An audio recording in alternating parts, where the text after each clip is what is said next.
Today's episode is on the decision-making progress and why it seems that we never come to a common decision. It seems ridiculous. It seems that we are never coming to a common decision. I see people struggling with the decision-making itself because they are using a lot of excuses, something not to do. And why is that?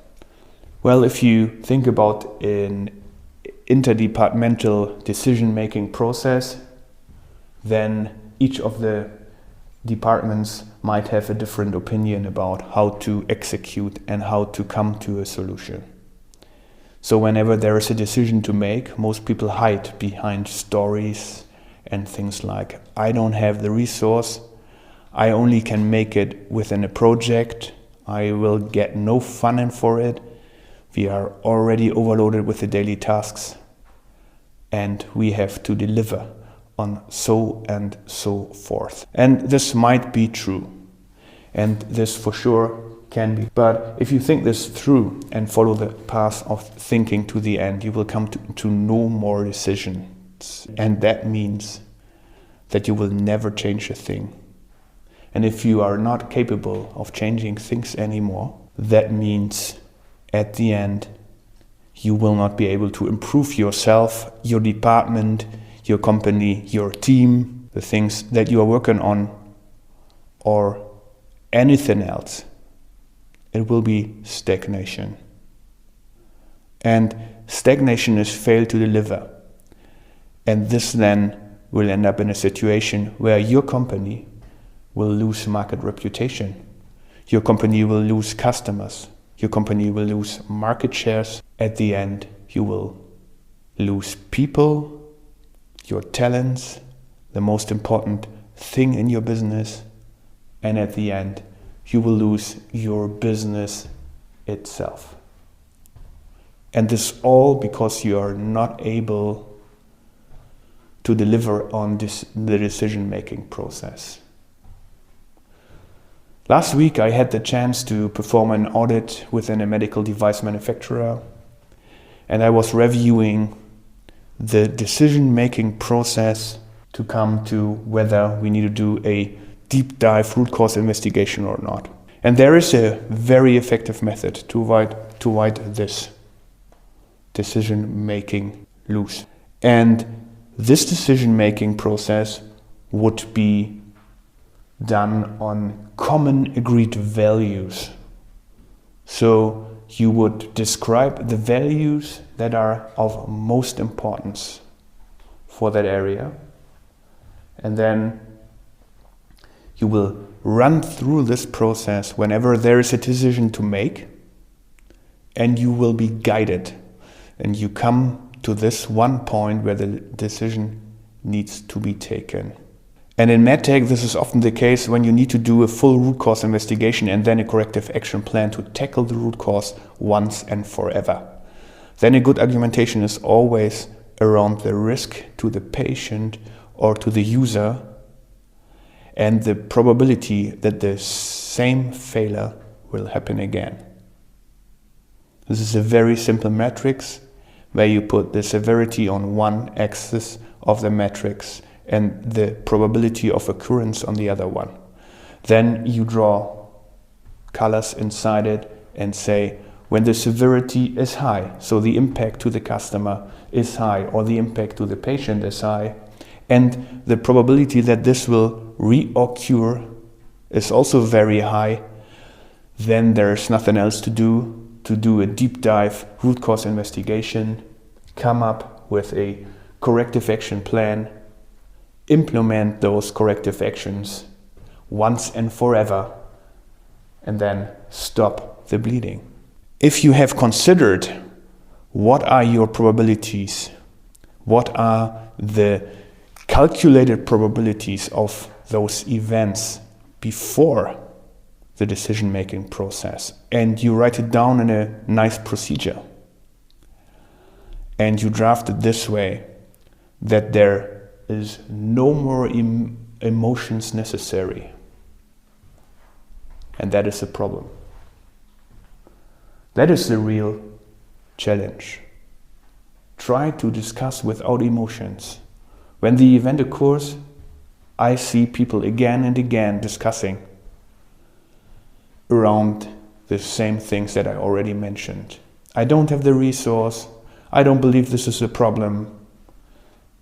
Why is that a problem?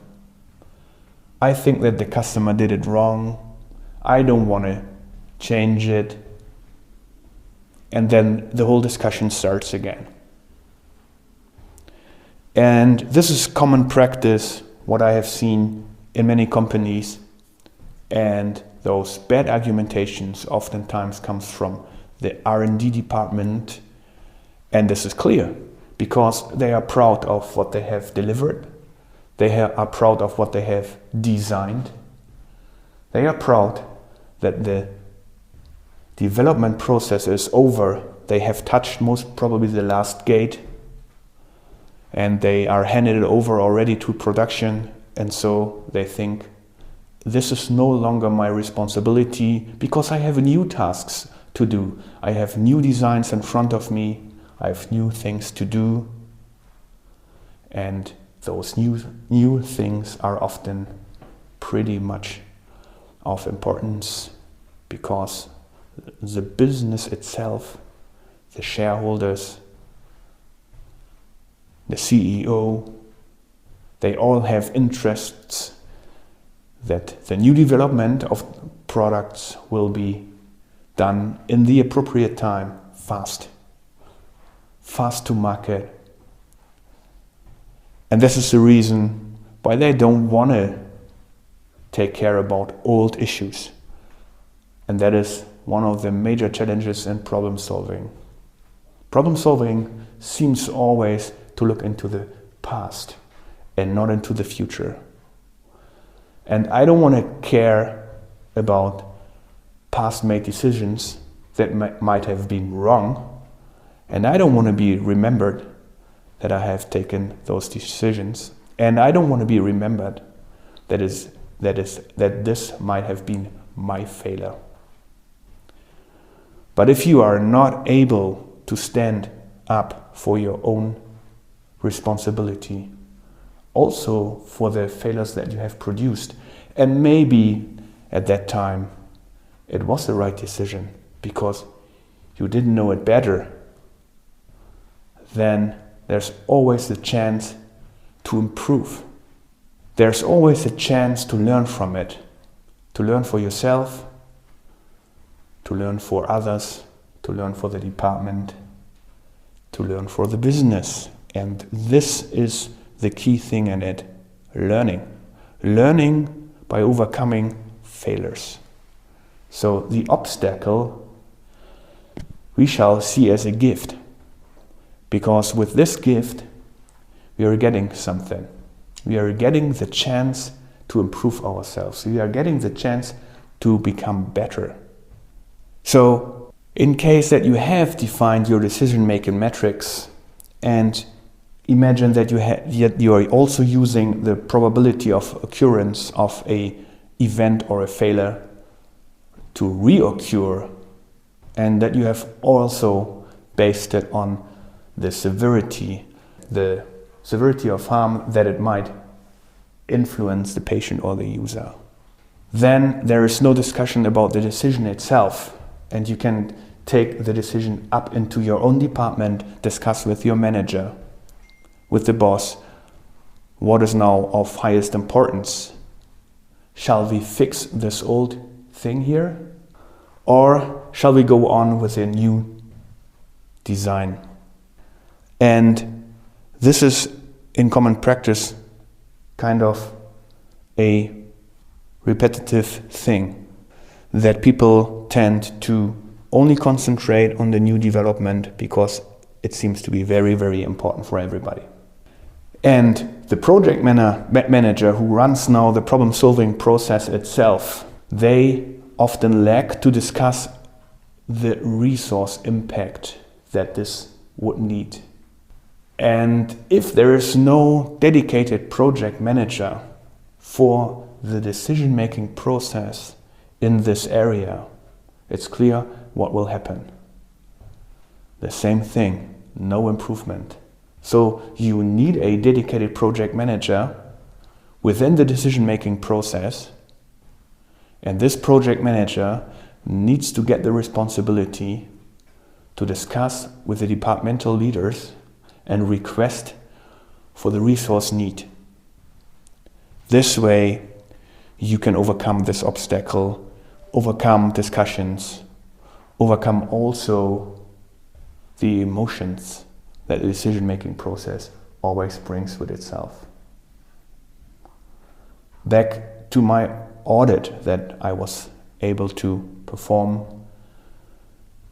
This customer basically had a decision-making process in place, but it was not working, obviously, because there was so much documentation around excuses, why something couldn't be done in an appropriate time, and so many excuses about why we shall not change anything because this seems not to be a problem. And this I also see again and again, a discussion around why it is not a problem.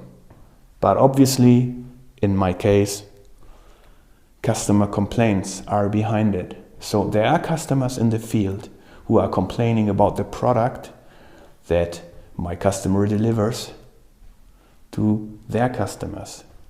So this is reality. It is a problem by itself because you might lose this customer.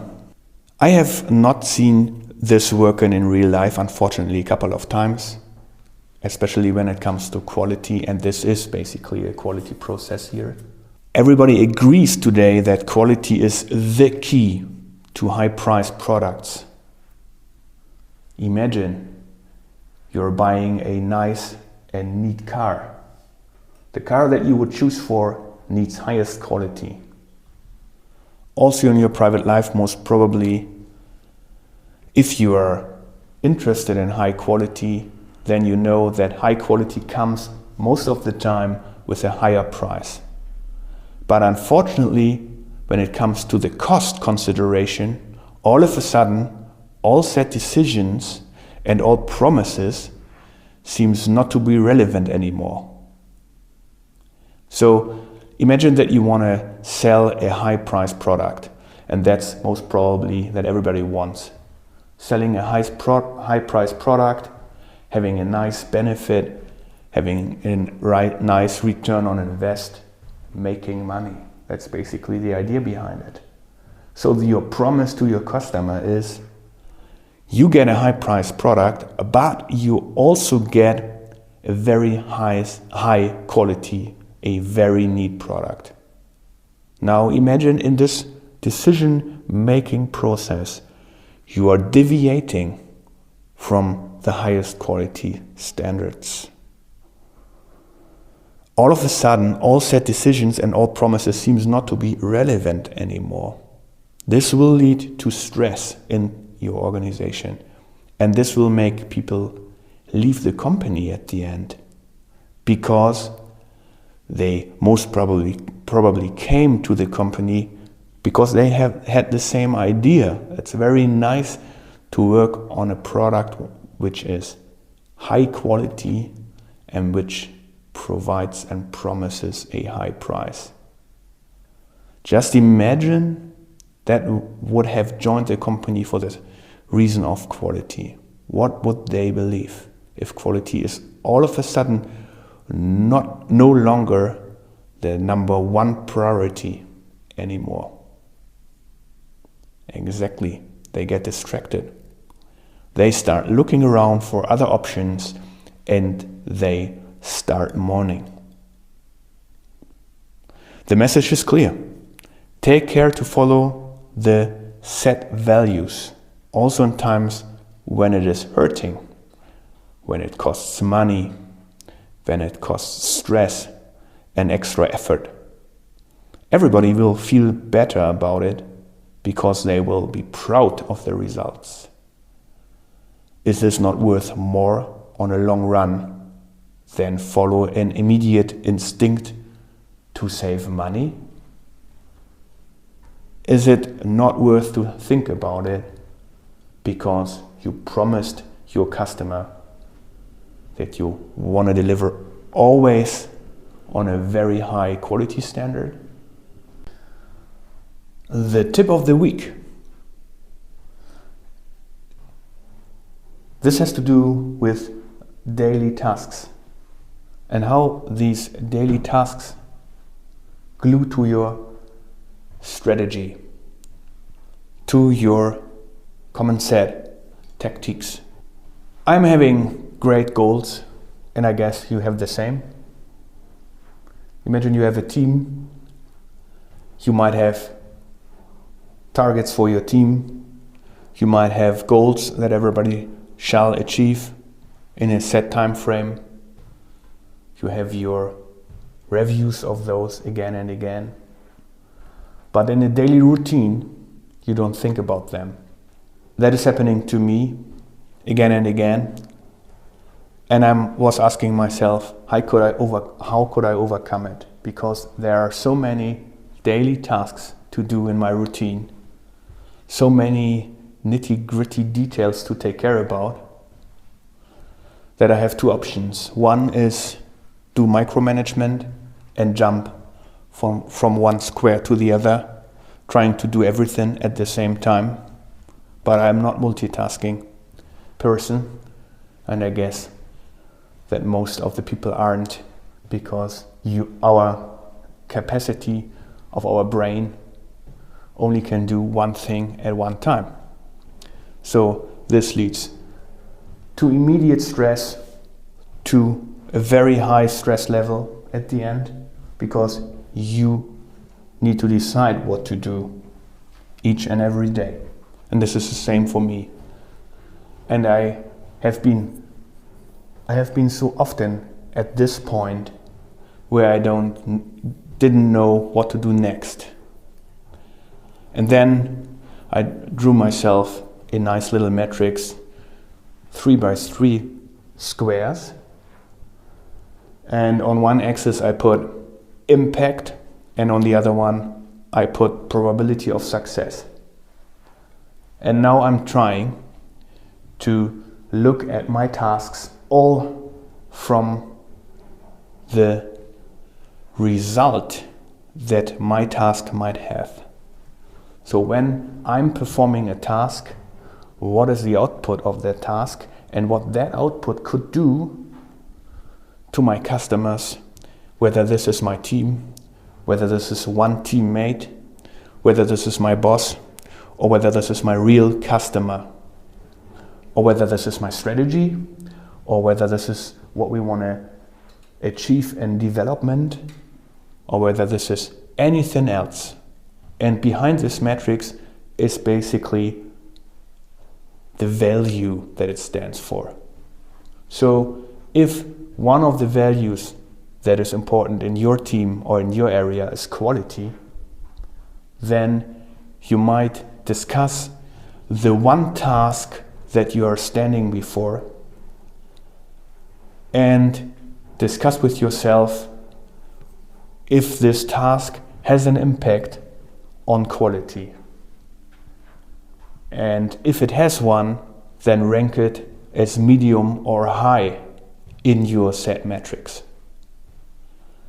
And then ask yourself, if I'm doing this task and the output is 100%, so I have a really nice output from this task, would then the probability of success be high or low? And then rank it on the other axis, low or high. This way, it was very helpful for me to get through my daily tasks, because I put in only tasks that are really of relevance for the value I want to achieve. Another example.